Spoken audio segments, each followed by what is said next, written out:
Question sur peut-être. Ah, merci Sonia. Écoutez, c'est très important. Je m'excuse, je me suis lancée en fait sur le bilan de l'année 1. Il fallait dire que cette conversation est enregistrée. J'espère que vous allez garder vos caméras ouvertes, mais bon, si vous ne souhaitez pas être enregistré, vous laissez vos caméras fermées.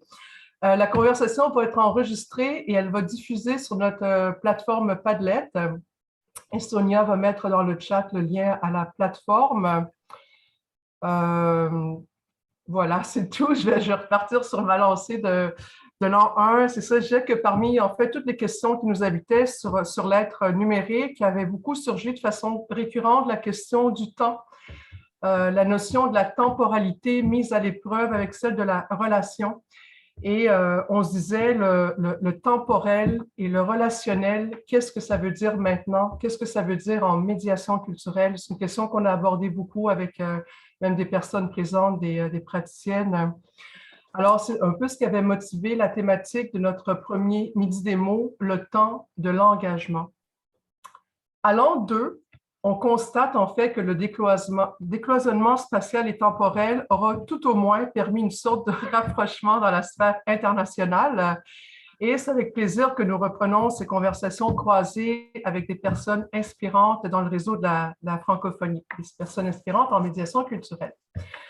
Alors, pour cette nouvelle édition, j'ai souhaité qu'on regarde de plus près les contours de 2 regroupements de médiatrices et de médiateurs qui ont surgi ces dernières années de part et d'autre de l'Atlantique. Alors, j'ai le plaisir d'accueillir avec nous Manon Claveau, cofondatrice du regroupement des médiatrices, médiateurs culturels du Québec, le RMCQ, et Émilie Lebel, qui est cofondatrice, elle, du collectif WOW, basé en France. Donc, pour le déroulement, j'aurai il y aura une première dizaine de minutes d'échange avec Manon, ensuite avec Émilie, ensuite avec les deux, puis on gardera une période d'une vingtaine de minutes au moins à la fin pour échanger avec vous. Alors, je vous présente tout de suite Manon Claveau. Manon est actuellement candidate à la maîtrise en didactique à l'Université du Québec à Montréal, à l'UQAM, après des études en dramaturgie puis en production à l'École de théâtre, l'École nationale de théâtre du Canada. Et depuis, en fait, 2017, elle est coordonnatrice du développement scolaire et de la médiation théâtrale à la Maison Théâtre, qui est une institution montréalaise spécialisée en diffusion de spectacles jeunesse et où elle a, entre autres, développé une expertise en animation de la philosophie pour les enfants. Alors, Manon, la table, la scène est à toi. Bonjour tout le monde, vraiment enchantée, vraiment contente d'être là. Merci Eva pour l'invitation, merci à Émilie d'être là aussi. On est bien excités, Émilie puis moi, de se rencontrer parce que vous allez voir, on a quelques petites choses en commun. Puis je pense que tout le monde ici, on a des choses en commun. Mais pour commencer, on aurait envie d'avoir un portrait de qui vous êtes aujourd'hui avec nous. Et que je vous lancerai un petit sondage Mentimeter qui va nous permettre à toutes et tous de connaître un peu qui nous sommes, vraiment simplement. Donc, vous avez dans le chat le sondage. La première question est bien simple, c'est vous êtes où sur la planète en ce moment? On a quelqu'un en Suisse, 2 au Québec, Belgique, avez-vous des représentants? Émilie, elle n'a pas répondu parce que Émilie est en France quand même. Après ça, 6 personnes, beaucoup de gens du Québec. Et ça nous donne une bonne idée quand même. La prochaine fois, moi, je vois un partage d'écran, du coup, je ne peux pas répondre. Ah, bon. Mais on sait que tu es en France, dans un centre pour la petite enfance ou je ne sais pas. C'est ça, aujourd'hui. Magnifique, merci. Donc, on passe à la deuxième question. Je crois qu'il y a une deuxième Française, il m'a semblé voir Marie Préau. Je crois qu'elle est connue. Et on est 2 Françaises alors. Ah, merci. Donc, êtes-vous praticienne de la médiation culturelle? Oui, tout le temps. Parfois. Non. Ah, je ne suis pas certain. Je ne suis pas certaine. Ça se pourrait très bien que vous ayez tendance à répondre ça. Au Québec, en tout cas. Je ne sais pas en France. Voilà, donc je ne suis pas certaine. On a quand même une personne qui a osé répondre à ça. Je vous laisse encore une petite seconde pour répondre. Oui, tout le temps. Quand même 6 personnes. Ça, il y a 5 ans, peut-être qu'on n'aurait pas eu cette réponse. C'est chouette. Merci. Je passe à la prochaine. On fait ça rapidement, là. Hein? C'est pas scientifique. Prochaine question, donc. Hop. Allez.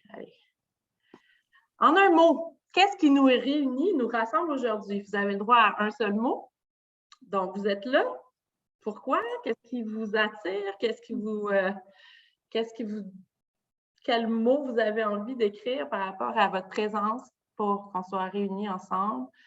Passion, échange, rencontre, partage. Très beau, ça commence bien. Vous êtes à la bonne place.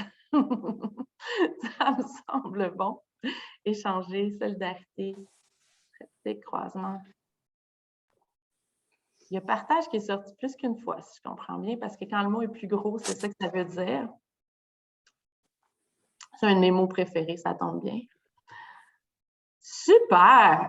Donc, on a un bon portrait. Merci beaucoup de vous être prêtés au jeu. J'arrête de partager mon écran. Puis, on va garder ça en trace. On pourra le mettre sur le Padlet si ça vous intéresse d'avoir ces traces-là. Eva, je te repasse la parole, je pense. Okay. Merci Manon d'avoir mis la table avec le petit exercice parce que c'est vraiment ça, hein? C'est de partir de vous, en fait, pourquoi ce regroupement, pour ensuite revenir à nous. Fait que Manon, pour commencer, j'aimerais simplement que tu nous parles un peu de la genèse du regroupement. Il y a d'autres collègues, d'autres cofondatrices qui sont là avec toi aujourd'hui. Ce qui nous intéressait, en fait, c'est les motivations. Puis je pense que les motivations sont basées sur des constats, sur des regards, en fait. Moi, j'appelle ça le contexte socio-économique et sociopolitique de l'action culturelle et de la médiation culturelle, mais on peut faire un peu plus simple. Vas-y, Manon, à toi pour quelques 5, 6, 7 minutes. D'accord. Bien, merci. Alors, je commence par présenter quand même les gens les femmes, les grandes femmes qui ont avec moi cofondé. Donc, premièrement, Marie-Lynne Farley qui est là. Merci Marie-Lynne d'être là. Marie-Laure Robitaille aussi qui a cofondé le regroupement. Et il y a Valérie que j'ai vu. Valérie, t'es-tu là? Bon, je l'ai vu tantôt. Ah oui, Valérie Richard, elle est là. OK, super. Donc, d'où ça part tout ça? Assez simplement, c'est un besoin humain en premier, mais beaucoup de choses en arrière. Donc, peut-être, je vais vous le raconter comme une histoire. Un jour, à la Maison Théâtre, on a eu un rassemblement autour de la question de la place des femmes au théâtre. Et on se rend compte que dans la salle, la majorité des personnes qui sont là, même si ça a été organisé par le milieu de l'éducation, les enseignants spécialistes en art dramatique, que la salle est remplie de médiatrices culturelles et que le besoin de se rassembler a été ressenti fortement cette journée-là. On s'est mis à se partager des trucs, à se dire que notre métier était difficile, qu'on se sentait toute seule et tout ça. Puis donc, ce soir-là, je suis arrivée chez moi puis j'ai parti un groupe Facebook qui s'appelait à l'époque Médiateur, médiatrice art vivant parce qu'il y avait des gens de la danse, il y avait des gens du théâtre. Ce groupe-là n'a pas fait long feu parce que rapidement, j'ai voulu faire un autre événement autour de ma mentor qui s'appelle Monique Rioux, qui est comme la pionnière de la médiation en théâtre jeunesse au Québec. J'espère qu'un jour, les honneurs lui seront rendus. Et donc, cette femme est venue ici à la Maison Théâtre pour faire une entrevue en direct, puis j'avais convié plein de gens. Et Marie-Lynne était là, cette journée-là, avec son chapeau de responsable de la médiation au Théâtre La Chapelle. Et elle me dit, nous aussi, on a un regroupement. Un regroupement qui est plus parti des gens qui travaillent en art visuel, principalement au Musée des Arts contemporains, au Musée d'art contemporain. Et voilà donc que, sauter des détails, nous nous sommes réunis lors d'un dîner pas trop loin dans le quartier des spectacles où on était d'un enthousiasme sans borne. Marie-Laure, je ne sais pas si tu t'en souviens, mais c'était « wow, on se reconnaît, même si on ne fait pas du tout, on n'est pas dans le même milieu, on ne travaille pas avec les mêmes publics, on ne travaille pas avec les mêmes formes d'art, on a quand même beaucoup de choses en commun. Ces choses-là sont entre autres la reconnaissance de notre pratique, la reconnaissance de notre apport dans l'écosystème de la culture, la reconnaissance des difficultés qui sont liées à notre métier aussi, et aussi l'idée de se rassembler, mais pour partager nos bonnes pratiques aussi, parce que on partait d'horizons différents, on avait des choses qu'on pouvait partager, on pouvait apprendre les unes des autres. Et voilà qu'on a essayé de remplir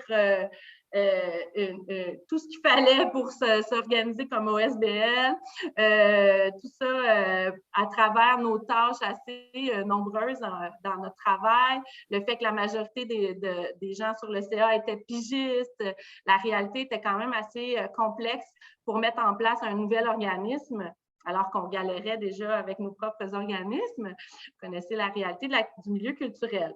Donc, lentement, ça a été un groupe Facebook, groupe fermé, et puis là, on est rendu à au-delà de 800 personnes qui sont membres de ce groupe-là. Ça s'en vient, on va avoir un site Internet et notre projet phare depuis 2 ans quand même, c'est de rédiger une charte. Une charte qui va dire qui nous sommes, mais aussi une charte qui va revendiquer. Donc, ça va sortir bientôt. On a travaillé très fort, on en est vraiment fiers parce qu'on a vraiment travaillé à partir de nos valeurs, c'est-à-dire la collaboration, l'horizontalité dans la façon de travailler, puis avec cette idée-là de représenter, d'être accessible, d'être ouvert, d'être dans le sens qu'on ne voulait pas que les gens se sentent exclus, on voulait juste que les gens reconnaissent pourquoi ils devaient être avec le RMCQ, c'était quoi cet organisme-là, c'était quoi les intentions des gens qui étaient derrière tout ça. Voilà, Eva, est-ce que tu as besoin de plus d'informations? C'est une histoire, une belle histoire. On ne t'entend pas, Eva. Merci Manon. Je pense que j'ai suivi un tout petit peu l'émergence du regroupement. Ben, Émilie, bienvenue à toi. Alors, je vais te présenter maintenant. Vous savez, je peux quand même raconter une anecdote. C'est midi au Québec, 18 heures en France, mais on a changé l'heure au Québec et la France n'a pas changé l'heure. Alors, mais pour quelques jours, la France se met à l'heure avancée dans 2 jours. Alors, merci, Émilie, d'être encore sur tes lieux de travail. Tu pourras nous en parler puis d'avoir réussi à te joindre à nous un peu plus tôt que prévu. Émilie Lebel est basée à Lyon. Elle est médiatrice culturelle indépendante, et ça, c'est très important. Spécialisée aussi, et c'est un magnifique hasard, on ne l'avait pas vu venir, elle est spécialisée dans l'enfance et la jeunesse comme Manon. Et après avoir travaillé pendant 10 ans dans différentes institutions culturelles françaises, elle a créé sa propre structure de médiation culturelle qui s'appelle Regard en miroir. Et en parallèle avec son travail de terrain, elle rédige régulièrement des artistes et elle a créé un podcast, un balado qui s'appelle Pouce, dédié à l'art auprès de l'enfance et de la jeunesse. Alors, Émilie, à toi la parole, un peu comme Manon nous expliquer un peu les contours de votre genèse du collectif WOW. Oui. Alors nous, donc le collectif, il a été créé en juillet dernier, mais il a commencé à être pensé au printemps. Donc on est 4 cofondatrices au départ et on n'est plus que 2 maintenant qui sommes coordinatrices du collectif. Et en fait, le collectif est né avec des constats que chacune on avait fait de notre côté, parce qu'au départ on ne se connaissait pas du tout. Donc il y a Anne-Sophie Marchal qui est basée en Suisse, il y a Pauline Lacaze qui est basée donc en France à Bordeaux, et Cécile Bonneau qui est basée aussi en France et en Normandie. Un tout petit village, donc je préfère même pas vous donner la ville, je pense que vous ne pouvez pas situer, moi non plus d'ailleurs qui habite en France. Et donc toutes les 4, on avait fait un constat chacune de notre côté. Pour vous parler moi d'abord de mon constat, c'est que je suis donc indépendante depuis 4 ans. C'est un statut qui est encore assez hybride et émergent en France, mais depuis 2 ans, depuis le confinement, ça a un vent en poupe.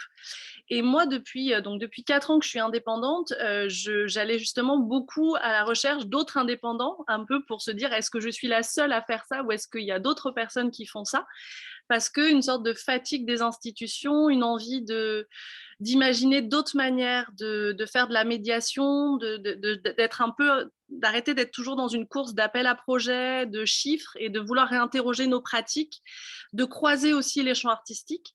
Et donc, dans cette recherche, moi, j'ai pu rencontrer plusieurs médiatrices, surtout des femmes, parce que ça aussi, c'est un point qui compte et on en reparlera après avec Manon. Et donc, j'ai commencé à rédiger des articles pour justement faire des portraits de médiatrices qui essayent d'innover, qui essayent de trouver d'autres manières de faire de la médiation. Et donc, j'ai rencontré plusieurs personnes par ce biais-là, et notamment Anne-Sophie Marchal, qui a découvert mon travail, qui m'a interviewée et qui a interviewé aussi sur un blog qui s'appelle Mon cher Watson, je ne sais pas si vous connaissez, Cécile Bonneau, Pauline et Pauline Lacaze, qui ont chacune aussi proposé quelque chose pendant le confinement, parce que comme tu le disais très justement Eva, ça a été finalement un moment où ça a créé aussi une énergie, se dire bon on est tous cloisonnés chez nous et comment on peut se rencontrer, comment on peut quand même imaginer des synergies. Et donc c'est pendant le plein Covid, alors qu'on était toutes dans des villes différentes derrière nos écrans, qu'on a partagé ensemble ces constats qu'on se sent seul, que la médiation indépendante pour l'instant c'est assez émergent. Mais il y a besoin de se rencontrer et de faire groupe. Et donc, Cécile avait impulsé des ateliers pratiques sur justement des questions qui étaient propres à l'entrepreneuriat, comment on arrive à développer un projet indépendant quand on n'est pas une institution, comment on peut inventer d'autres manières de faire. Moi, j'avais ce rêve un peu de faire une cartographie qui permettait d'identifier justement les indépendants et valoriser toutes les pratiques qui s'y faisaient. Et donc, à nous quatre, on a mouliné tout ça en 3-4 mois. Et le site Internet est sorti en septembre dernier. Et aujourd'hui, on imagine le site. Alors, on n'a pas de structure juridique, contrairement au réseau de RMCQ qui vous êtes basé en association. Nous, on n'a pas de statut juridique. Pour le moment, on est simplement entre guillemets simplement, une plateforme, c'est-à-dire qu'on offre un service d'apparaître sur la cartographie et d'ateliers et de partenariats. Et l'idée, c'est de pouvoir justement développer des projets dans cette pluridisciplinarité, parce que pour être membre du collectif, on est sur une transdisciplinarité, donc c'est le spectacle vivant, patrimoine et musée, cinéma, littérature, sciences et architecture. Et là, on a actuellement 35 membres actifs dans le collectif, donc en francophonie, puisqu'on a des membres en France, en Belgique, en Suisse et au Québec. On a 2 personnes, dont une représentante ce soir qui est parmi nous, qui est France-Anne. Et on a justement, ça nous tient à cœur de travailler sur la francophonie. Alors, on voit aussi les limites qu'effectivement, on n'a pas les mêmes politiques culturelles, les mêmes structurations, mais par contre, dans la réflexion de comment on peut innover et inventer pour faire d'autres formes de médiation, là, il y a un endroit de richesse, et ce qui est aussi l'enjeu de ces rencontres ce midi. Donc, merci beaucoup pour cette invitation, Eva. Ça me fait grand plaisir.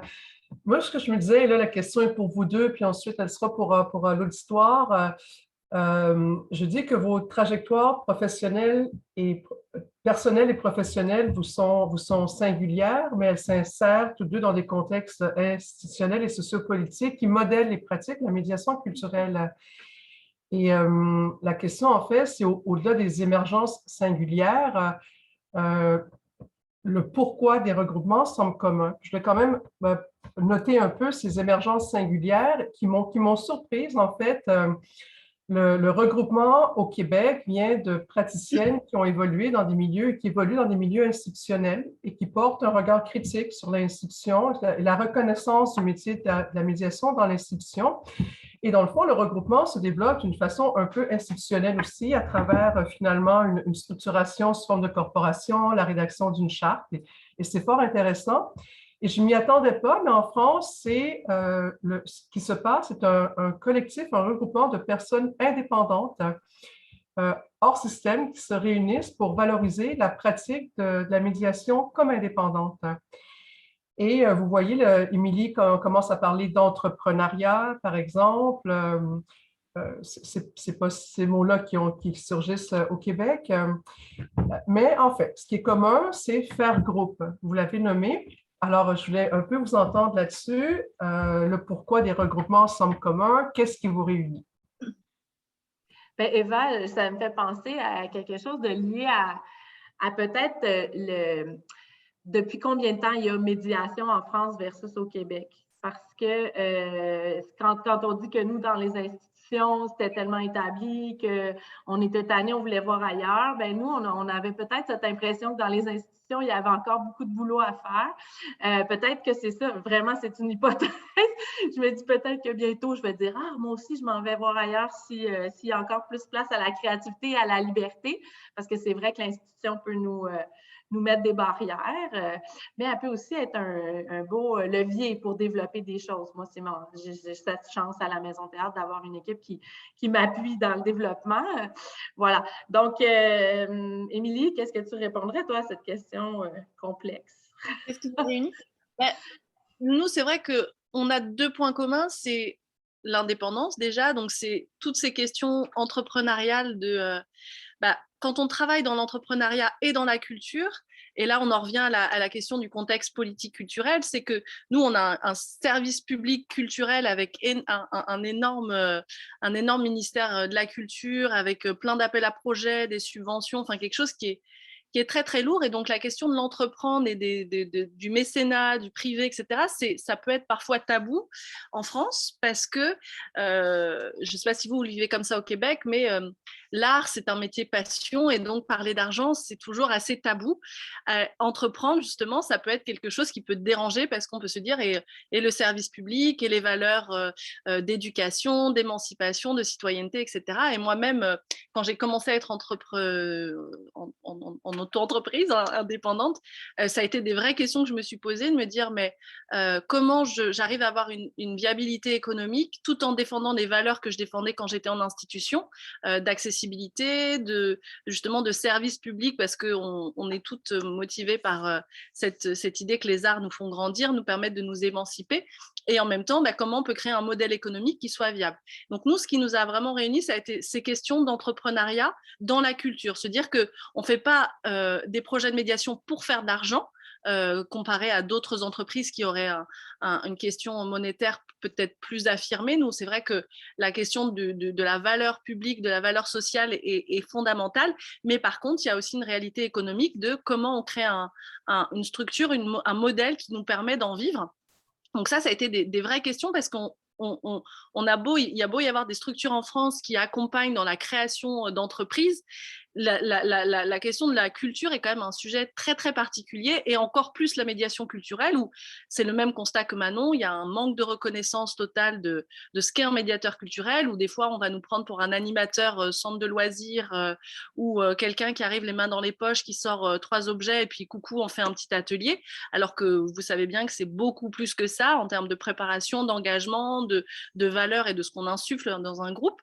Donc voilà, c'était déjà sur des questions entrepreneuriales, de comment on fixe un tarif, comment on s'entoure, auprès de qui on démarche, des questions purement pratiques. Et puis, ce qui nous réunit aussi, c'est qu'on est tous dans des secteurs différents. Voilà, le spectacle vivant, le cinéma, la littérature, mais finalement, le cœur de notre métier, c'est la médiation. C'est la question de comment on accompagne les publics, comment on est au plus juste de notre posture de médiateur, et comment justement on peut, dans cette idée d'innover et d'inventer d'autres formes de médiation, comment on peut re-questionner nos manières de faire. Et donc, c'est aussi les ateliers qui sont des moments d'analyse de pratique où on peut mettre en partage nos objectifs, nos difficultés, et le questionner avec notre regard de médiatrice, qui est différent que quand on fait de la médiation, de la communication, des relations publiques, où tout ça c'est imbriqué, mais vraiment purement la médiation de quand on est auprès des publics et qu'on a cet engagement de se dire je veux valoriser l'expérience du spectateur, je veux l'accompagner à construire sa parole face aux œuvres, et comment dans des visites, dans des ateliers, dans des projets participatifs, peu importe la forme, comment on peut continuer à inventer et à faire différemment. Voilà, j'espère que je n'ai pas été trop longue. Mais j'ai l'impression qu'il y a aussi ce questionnement-là autour de l'essentiel de l'art, tu sais, puis moi, en tout cas, dans les 2 dernières années, c'est ça qui m'est apparu, à quel point c'est essentiel, de plus en plus pour notre société, de plus en plus ça devient pour moi un besoin social au niveau, entre autres, du fake news, de toutes les choses qui sont liées à la radicalisation des idées, tout ça, tu sais, que l'art a quand même un désir de questionner toutes ces choses-là et que sans médiation, on sent que des fois, l'œuvre peut faire des fois un coup d'épée dans l'eau dans certains contextes et tout ça. Je ne veux pas enlever rien aux œuvres, mais je sais que la médiation peut amener justement la réflexion ou les mots ou le questionnement, aller plus loin dans cette... l'œuvre peut totalement être autonome selon moi, mais on a quand même des leviers de plus en réfléchissant ensemble, l'intersubjectivité dans des projets et tout ça. Et donc, j'ai l'impression aussi que nous, à un moment donné, dans la pandémie, on était épuisés là, de refaire, défaire, retricoter nos projets, d'être toujours au ballottage, tout ça, mais qu'on a senti le besoin de rester ensemble parce qu'ensemble, on était plus fortes.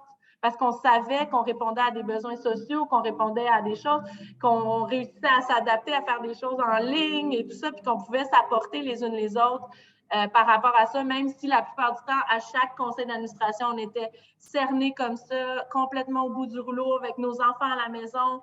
C'était complètement le chaos, mais je pense que c'est ça aussi qu'il y a derrière nos rassemblements, c'est qu'on se sent moins seul, puis on se sent beaucoup plus forte pour revendiquer, puis pour croire, pour continuer à croire qu'on est essentiel, puis qu'on s'est tellement fait dire au Québec, je ne sais pas en France, à quel point on était du divertissement, puis qu'on n'était pas nécessairement là pour servir ou pour aider à quelque chose, qu'on était là pour changer les idées.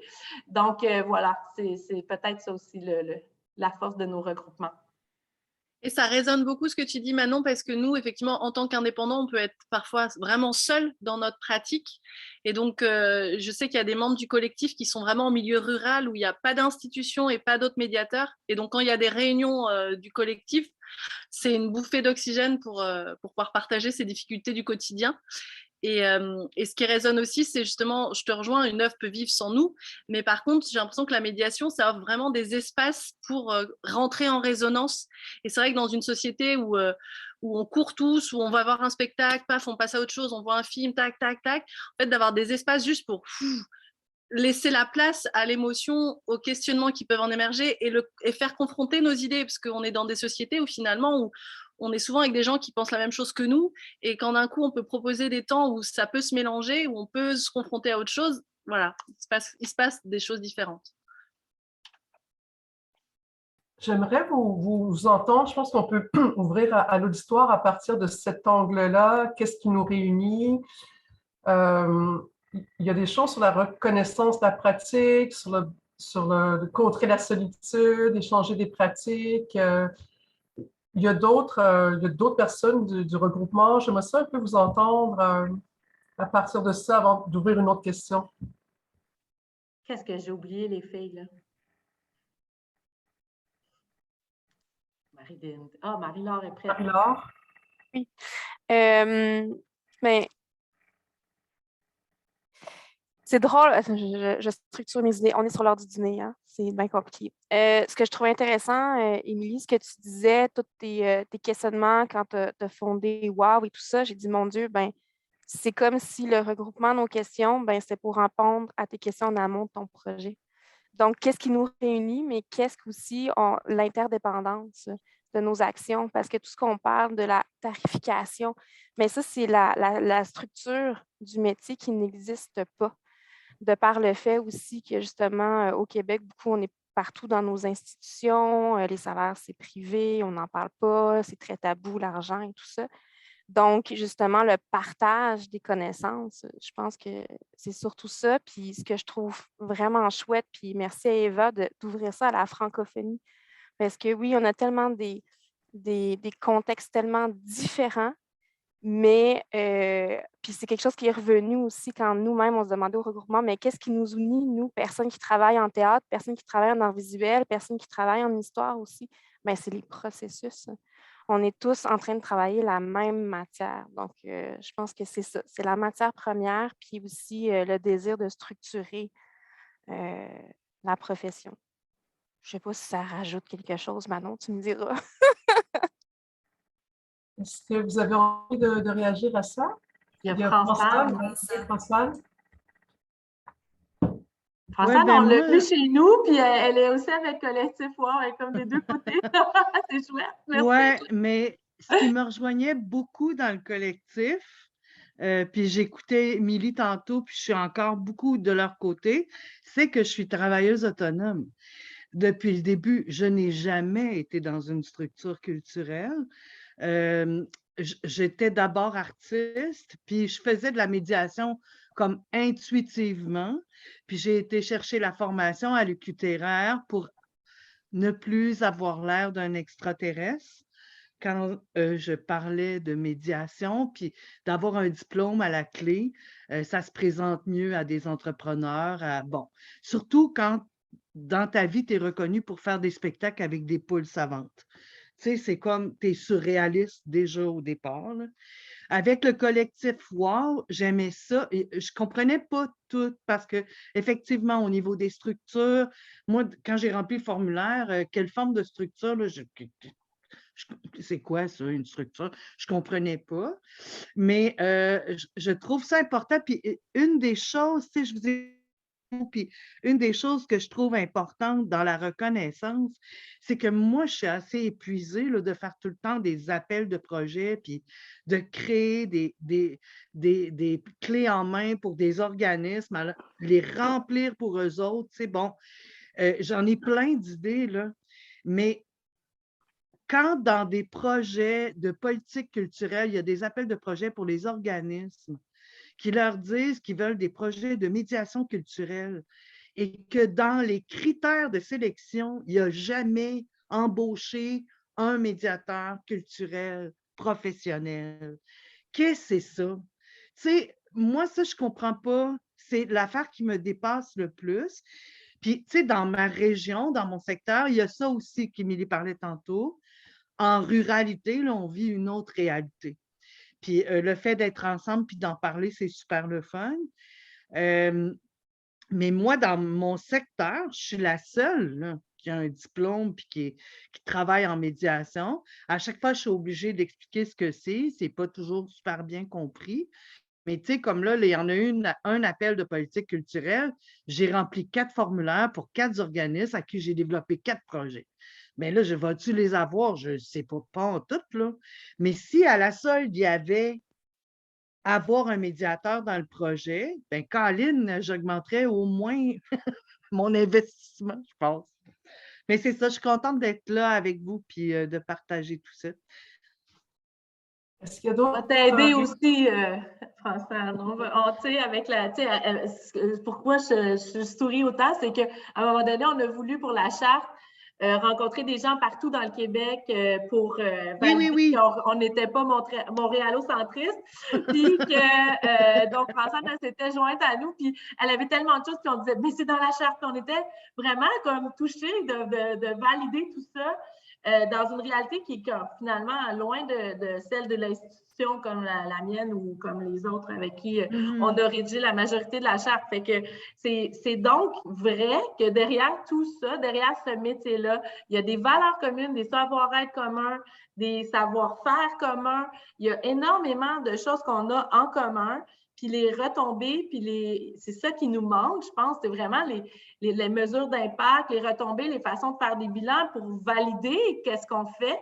Puis je pense qu'en s'unissant, ça aussi, ça va être une des prochaines étapes qu'on va mettre en place, c'est-à-dire d'avoir des outils de mesure pour nos projets qui sont un petit peu plus que combien de personnes sont venues faire notre projet, parce qu'on le sait très bien que c'est pas ça qu'il faut calculer. C'est pas le quantitatif. Hein? Mais ça, c'est pas évident non plus parce qu'on veut pas passer notre temps à remplir des demandes de subventions et à faire des bilans qui vont prendre des millénaires. Donc, c'est beaucoup de choses qu'on a en commun qui... Fait que merci beaucoup, Françoise. Y avait-tu d'autres monde, Valérie, là? Tu voulais-tu prendre la parole? Oui, Valérie. Ça, je pensais. En fait, quand j'écoutais Émilie, je me disais, c'est drôle, on dirait que c'est à l'envers, mais en même temps, on n'est pas toutes des médiatrices d'institutions. On a beaucoup de questionnements sur la reconnaissance. En fait, oui, on travaille avec des institutions, mais des fois, on n'a pas de statut d'employé, on arrive comme travailleuse autonome. Puis le gouvernement du Québec finance beaucoup la médiation culturelle, mais il y a cet angle mort que Françoise vient de nommer dans lequel on n'indique pas la nécessité d'avoir une médiatrice professionnelle. Donc, il y a vraiment des enjeux de professionnalisation au Québec. On se retrouve souvent dans des cracks, dans des petits coins, on essaie d'émerger, de montrer nos compétences. On a de la difficulté à le démontrer activement, peu importe les milieux dans lesquels on est, ou presque, en tout cas, disons qu'on voit beaucoup d'angles morts et de chemin à faire pour qu'il y ait plus de reconnaissance du milieu culturel en particulier, mais dans l'ensemble de la société, c'est quoi ce métier-là? On fait des blagues des fois quand on est entre médiatrices, comment on a à raconter, à expliquer nos métiers pendant les parties de Noël. Là, disons que les parties de Noël, c'est moins fort que c'était il y a 3 ans, là, mais d'arriver dans des fêtes, d'avoir à expliquer c'est quoi notre métier, puis ce que les gens en pensent, puis s'ils connaissent ça. Donc, je pense qu'il y a beaucoup d'enjeux qui sont communs, mais nous, on ne peut pas avoir le point de vue de dire on veut devenir indépendant parce qu'on sent qu'on l'est plus qu'on le voudrait, en fait. Fait que c'est ces enjeux-là que moi, je vois. Mais en même temps, il y a toute cette histoire de reconnaissance, je pense, qui se joue de toutes sortes de sens. Fait que j'ai l'impression qu'on se rejoint là-dedans. On se rejoint dans la place qu'on veut avoir de reconnaissance dans le milieu culturel. Je pense qu'on voit puis on constate que c'est important, puis que non, on n'est pas des animatrices qui arrivons comme ça, qui improvisons une rencontre avec les gens. On réfléchit à ça, c'est quelque chose qui est important pour nous. Il y a des stratégies qu'on développe, c'est vraiment des compétences importantes. Donc, c'est ça que je voulais dire. Mais d'ailleurs, c'est ça, Valérie, tu me fais penser que nous, à la Maison Théâtre, il y a moi qui travaille à la médiation, mais il y a 25 pigistes aussi. Donc, ce n'est pas des gens qui sont pas attachés à notre structure. Ils peuvent vraiment travailler librement où ils veulent. Et puis, ça leur fait plaisir parce que moi, je ne peux pas leur offrir un travail à temps plein non plus. Des fois, ils peuvent être dans des festivals qui sont vraiment ponctuels. Ils peuvent aller… Et donc, nous, ce qu'on essaie de faire, c'est vraiment de constituer une banque de personnes qu'on considère comme professionnels de la médiation, que la plupart ont dans leur poche un diplôme d'acteur ou d'actrice, mais qui ont la flamme dans l'œil et ce qu'il faut dans leur cœur pour être des médiateurs, des médiatrices. Et on les forme année après année. Et quand il y a des gens qui nous interpellent pour X projet, ce projet-là, je cherche quelqu'un de ce type-là, ça nous fait tellement plaisir justement d'être le relais pour mettre les bonnes personnes aux bonnes places, parce qu'en médiation, il y a beaucoup de ça. C'est la personne, il faut qu'elle soit là avec son cœur, elle ne va pas là pour faire de l'argent. Fait que oui, un peu quand même, il ne faut pas limiter tout ça, il faut vivre, mais avant tout, si on veut que le projet de médiation fonctionne, il faut que le cœur y soit. On ne se pas punch-in, punch-out comme travail, donc c'est important des fois de trouver la perle rare pour aller faire tel truc, puis ça, c'est une des choses que j'aime vraiment faire. Ouais. J'avais comme une petite intervention. Vous parlez de valeurs communes qui sont proches de l'engagement. Vous parlez de compétences aussi d'un côté, mais vous les mettez, vous parlez beaucoup vous les mettez j'entends que vous parlez de votre métier en relation aux œuvres. Et je me demandais si, peut-être parce que vous êtes ici au Québec, celle que je connais en fait dans une pratique institutionnelle, mais je me demandais si dans ces questionnements-là, c'est parce que vous parlez de processus, de rôle social, s'il y avait aussi des questionnements communs sur des médiations, en fait, qui sont plus du côté justement du social, de processus créatifs, et non pas de médiation d'œuvre, mais de co-création, j'imagine que tu veux dire. Oui, de facilitation. Je pense qu'il y en a qui peuvent prendre la parole à ce sujet-là, qui sont ici, là. Émilie, aussi, on pourrait t'entendre là-dessus. Est-ce que c'est des questionnements qui sont partagés ou Je ne suis pas sûre de comprendre quand tu dis la question du… Enfin, est-ce que tu peux reformuler? Parce que Ouais. À moins qu'il y ait d'autres qui aient envie de commenter ce que je viens de dire. Au Québec, non? Ben, en fait, c'est pas si clair. Michel. Ah, Michel? France-Anne, allez-y. Je ne sais pas si je suis dans le bon champ, mais moi, présentement, je travaille avec un programme de culture et inclusion du ministère, l'appel de projet. Pour moi, quand je travaille, une des choses que j'aime faire, c'est de faire… là, le projet que je fais présentement, c'est avec des nouveaux arrivants. Ça s'appelle « Contes d'ailleurs par Jean d'ici ». Et je les fais parler. je vais leur faire raconter, je vais leur montrer à nous conter une histoire de leur pays qui les touche, puis on va faire des capsules web de 5 minutes, puis une émission spéciale de la Saint-Jean-Baptiste avec des contes par ces gens-là. Pour moi, peu importe ce que je fais comme projet, j'aime faire participer la personne pour qu'elle découvre en elle son processus de création à elle, son potentiel, puis que ça soit aussi en partie, en tout cas pour moi, créer, c'est très thérapeutique, là. Donc, je cherche toujours à délier ce cordon-là quand je travaille avec des gens. Mais moi, je les place presque toujours dans un processus de création. Ouais. Est-ce que c'était ça, Avant de passer la parole à Michel, si je tente de le préciser un peu pour moi-même, je vous entends parler de valeur d'un côté, de compétences dans l'autre, de métier, mais j'entends que vous les associez à l'institution puis à des œuvres. Alors, je me demandais s'il y avait aussi ces mêmes questionnements-là, valeur, compétences, métier, mais dans d'autres formes de médiation autres. Michel et Valérie ensuite. Mais en fait, j'ai bien aimé le commentaire de Francine. En fait, la médiation, moi, je suis directeur d'un centre d'artistes qui s'appelle l'Agence Topo. On a produit plusieurs projets de médiation culturelle. En fait, on les invente. On crée des contextes. Ensuite, on plonge dans une piscine où est-ce qu'on ne connaît pas la température de l'eau. Et là, on doit s'adapter, puis on doit répondre adéquatement aux enjeux de relations humaines qu'on propose, qu'on a créés, qu'on a inventés. Puis, c'est pas toujours évident.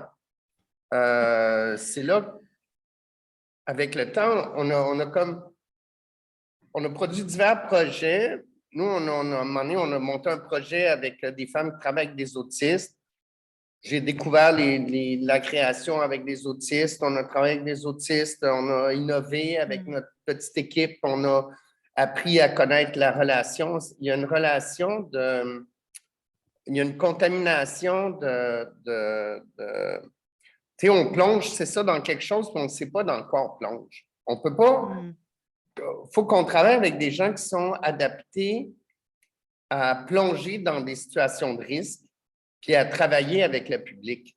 C'est ça, nous, on a été relativement chanceux dans nos... Ben, chanceux aussi, on a travaillé pour, là, mais on met en relation un milieu, puis là, on met un cadre expérimental de collaboration, de communication, et là, après, on voit qu'est-ce que ça donne, puis on essaie de s'en tirer le mieux possible.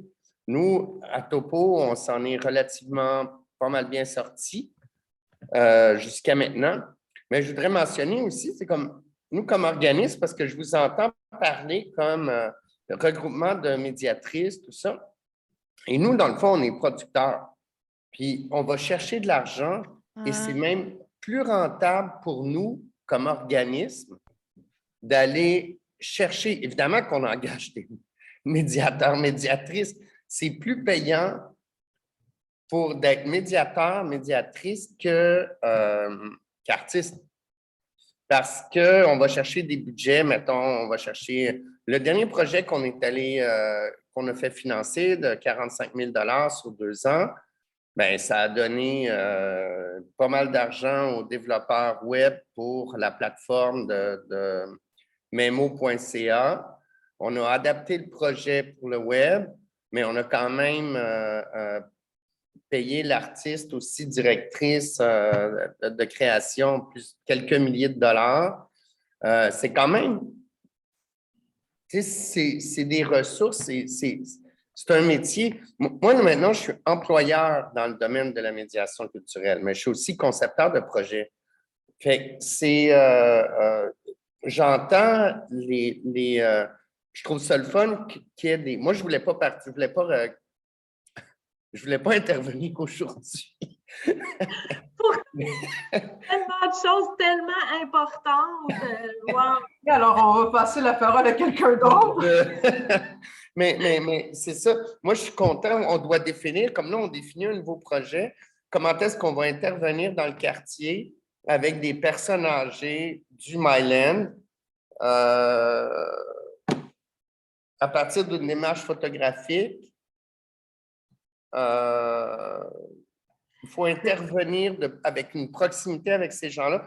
Il va falloir inventer des nouvelles médiatrices, médiateurs, parce que c'est ça, il faut cette compétence. Ce que j'entends, Michel, c'est que l'idée de se regrouper, ça pourrait être aussi de développer nos savoirs par rapport aux divers publics, puis de peut-être avoir justement, là, je travaille avec les enfants autistes, qu'est-ce que j'ai à savoir sur ces publics-là, pour qu'on ne soit pas toujours en train de réinventer par rapport à ça, pour qu'on puisse amener ces gens-là plus loin, pour qu'on ne soit pas toujours au niveau 1 de ces projets-là. En tout cas, moi, c'est une des raisons pourquoi je voulais qu'on se rassemble.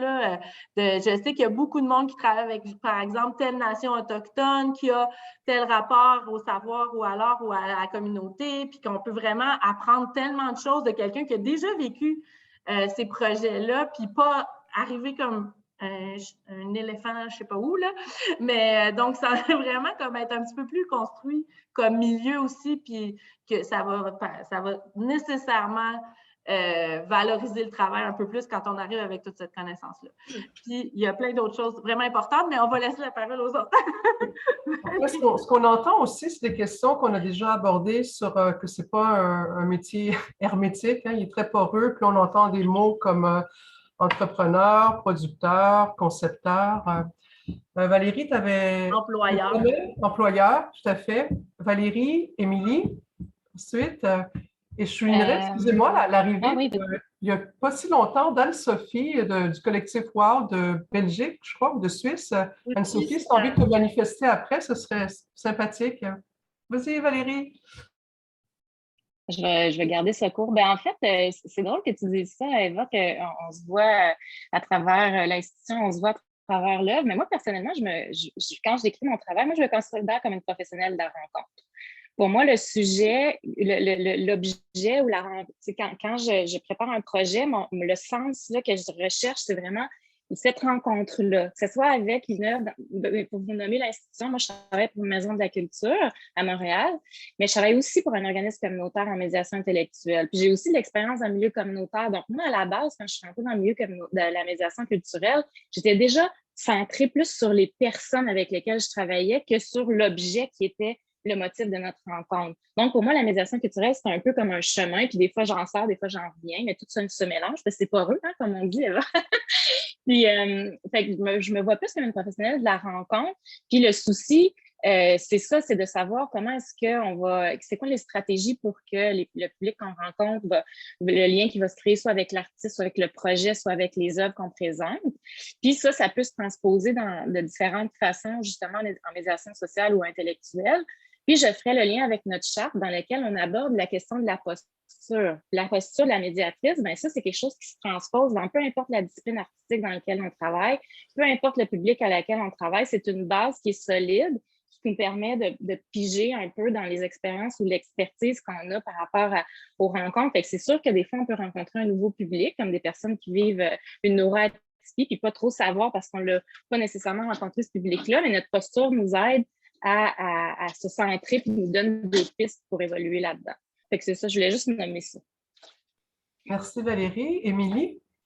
Oui, non, je voulais réagir par rapport à la première question que j'avais du mal à cerner parce qu'en fait, j'entends aussi là, pour le coup, nos réalités culturelles différentes et notamment aussi l'un des débats qu'on avait eu au sein du collectif au fondement, c'est que c'est sûr qu'en parlant de compétences, en travaillant avec des publics, il y a énormément de compétences, surtout que en fonction des publics avec lesquels on travaille.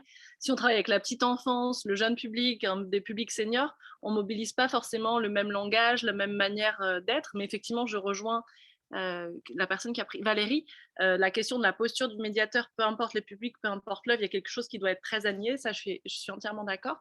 Mais j'ai l'impression que là, c'est aussi la question, au début, Eva m'a un peu interpellée, un peu troublée, parce que pour moi, il y a une médiation toujours avec des œuvres et des publics, pour moi, c'est toujours l'enjeu de la médiation et c'est justement, moi, je me sens garante de permettre à des publics de pouvoir justement mettre en mots leurs émotions, leurs réflexions, leurs questionnements autour d'une expérience culturelle, autour d'une œuvre, mais il y a toujours une œuvre.